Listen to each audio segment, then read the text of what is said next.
My name is Richardson, and I happen to have been born in Britain. All peoples have their peculiarities and their enthusiasms. We are no exception. One of our enthusiasms is a game whose cause is served by experts and by those who only stand and wait. And while they wait, certain preparations, solemnly proceeding during many hours, reach their climax. For this is Lord's, deeply rooted in tradition and in the ritual tradition brings, where until the proper time, no man may enter unless he have some special access. Well, on this occasion, I have some special access. My name's Arlott, John Arlott, and later on I'll be telling you something about the match. In the meantime, out comes the old country land measure. 22 yards, 4 rods, poles or perches, 1 chain, the length of a cricket pitch. They're measuring out the wicket, and that is something of a ritual, as a matter of fact. It takes many hours of skillful work over many months to prepare a first-class wicket, and that's just what this is, the special test wicket, a very revered patch of English turf plumb in line with the pavilion door. The test wicket of all test wickets, when at Lord's England plays Australia, and when that happens, everything has to be just so, to start with anyway. And while they've been working, the crowds have been gathering, soon to grow to something like 30,000 people, to say nothing of those who have to stay at home and listen on the radio to people like me. 30,000 people and many millions throughout the world did but time and geography allow. This game called cricket had its origin in quiet places and lives on in equally quiet places, deep in the hearts of those who love it. What is it about this unobtrusive game? What is its magic? For magic it must surely be that makes men sit and watch and dream of past occasions and of wistful yearnings never quite fulfilled. Magic it is that makes the hush when captains meet. The wicket is inspected and another test begins.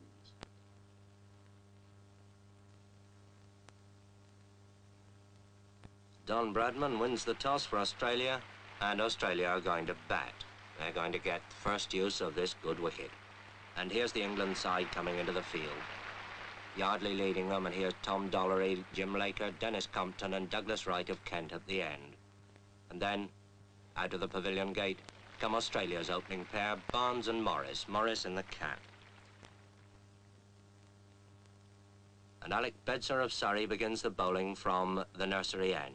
Fast medium right arm comes in, bowls to Barnes outside the off stump, and it bounces off Evans' pads. Bedser again.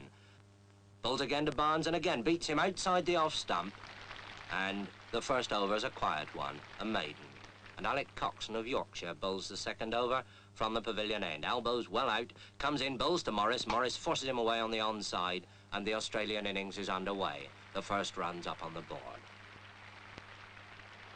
And so another historic test is underway, watched by the press of half the world, watched too by appraising eyes in the pavilion, eyes that have seen many a cricketer come and go. For here in the long room at Lord's, criticism is restrained, praise is brief, and only sunny days and history are long. Here are pictures that have captured in eternal attitudes the beginnings of the game, showing the essence of this thing called cricket, all thought and spirit concentrated on a square of green, a subtle battle between a slice of willow and a round of leather. Days of 2 stump wickets, when bats were curved and the scorer kept the tally with notches on a stick. Paintings of village greens in days when cockfighting was rife. Pictures of the high noon of Victorian peace, when cricket had become part of English education. And Lord's itself in 1837, then and today, the acknowledged home of cricket.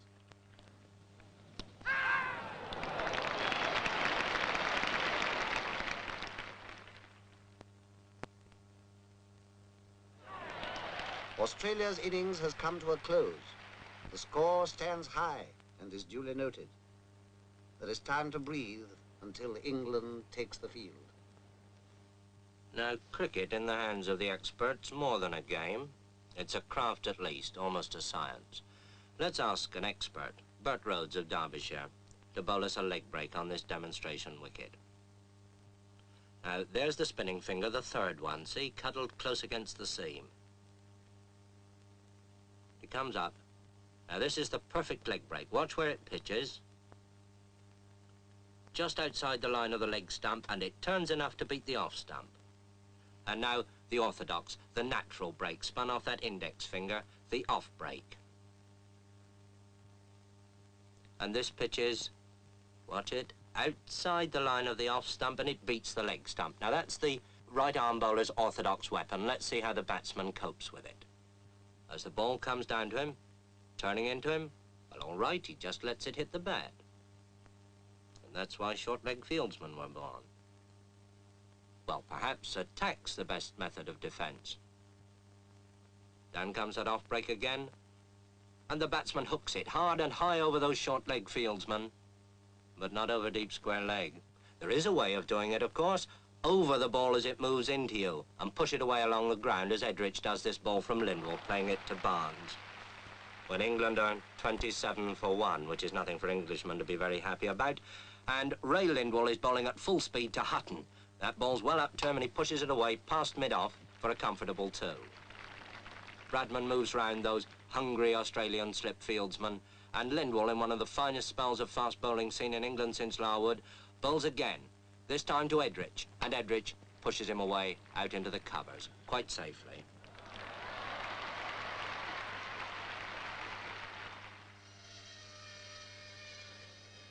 While experts battle, experts forge the weapons that they use. Good white willow with a wholesome heart, long seasoned, like the men who shape it. Skilled hands practicing a long-established craft. For wasn't John Small, the cobbler, making cricket balls at Hambledon 200 years ago? Since then, the craft has grown. And yet, there still remains the steadiness of eye and hand that sews the seams. Seams that in the bowler's hands will give the hidden feel for breaks and twists. Seems to withstand the onslaught of the bat. For the heart of a bat is firm, and its blows have strength and punch. Yes, it's got punch, all right. Power. And it doesn't get there by accident. Take the handle now, with its cane and rubber springing, to whip as it's got to when a Hutton or a Bradman drives a fast bowler far away. There's got to be good splicing for that kind of thing, too, but cricket and craftsmanship go hand in hand, and when handle meets blade in a cricket bat, you've got a real piece of craftsmanship. It's the same with the ball, sewn firm and tight, and when it's done, a durable, balanced projectile, carefully weighed and measured and graded, as precise in its making as the hands that will use it, as precise as a cricket bat. First-class weapons, one designed to break or swing and beat the bat, and the other to fathom the tricks of the bowler and send the ball far away. And it takes Doug Wright at number 11 with a wild swing over the bowler's head, sky high up there into the long field, to save England from the follow-on. And Ray Lindwall, with 4 wickets already in the match, bowls again from the pavilion end, and bowls Alec Bedser. And England are all out for 215, 135 behind Australia on the first innings. There'll be some long faces in the printing room at this news. There's quite an organisation down there. They keep abreast with the play, recording the fall of each wicket and the scores, so that late arrivals can pick up the score in detail straight away as they come in. With Australia 135 in front, they'll probably think that's a pretty sad threepennyworth. But now Australia have started their second innings. Bedser bowls to Barnes, his in-swinger, and Barnes puts it away, down to long leg. Round comes Hutton, fielding at long leg, and there's that quick low throw to Godfrey Evans. And now Wright bowls to Morris, and he's out.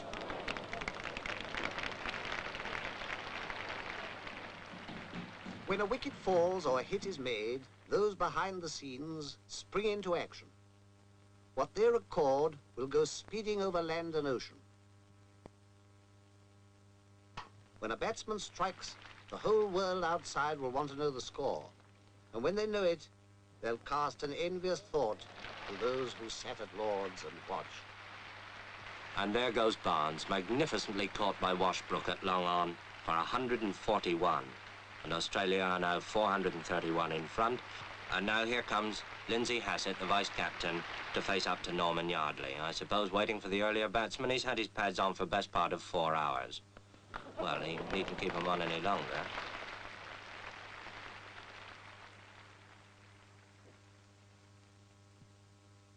Meanwhile, the Don bats on. Don Bradman, on his last test tour and playing his last test innings at Lord's. Don Bradman, the pride of Australia and the despair of England. But whichever side one favours, who can but acclaim a master?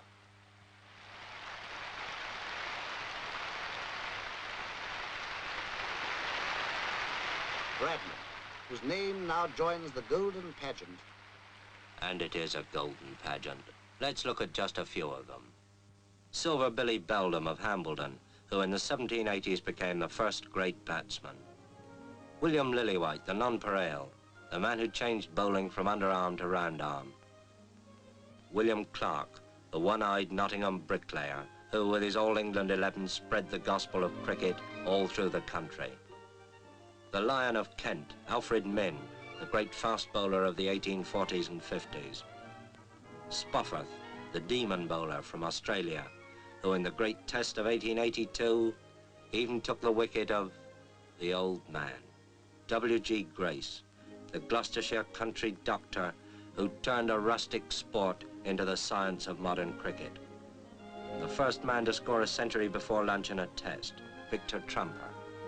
Ranji, and the bowler who suspended the laws of timing, Maurice Tate. Clary Grimmett, the most accurate of all leg break bowlers. A problem even for England's great opening pair, Jack Hobbs of Surrey and his imperturbable Yorkshire partner, Herbert Sutcliffe. Jack Hobbs, the modern master, who, in the 1930s, resigned his supremacy to a young man from Bowral, Donald George Bradman.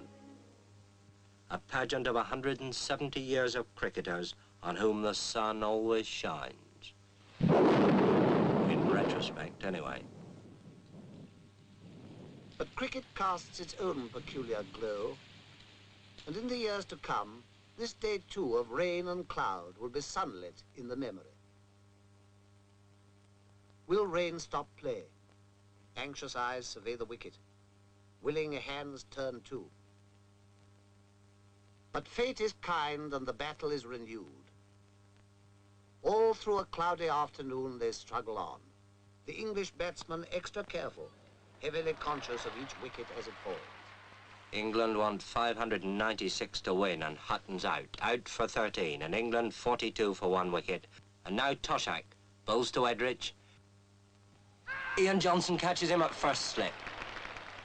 Edrich is out. England 52 for 2 wickets and in trouble.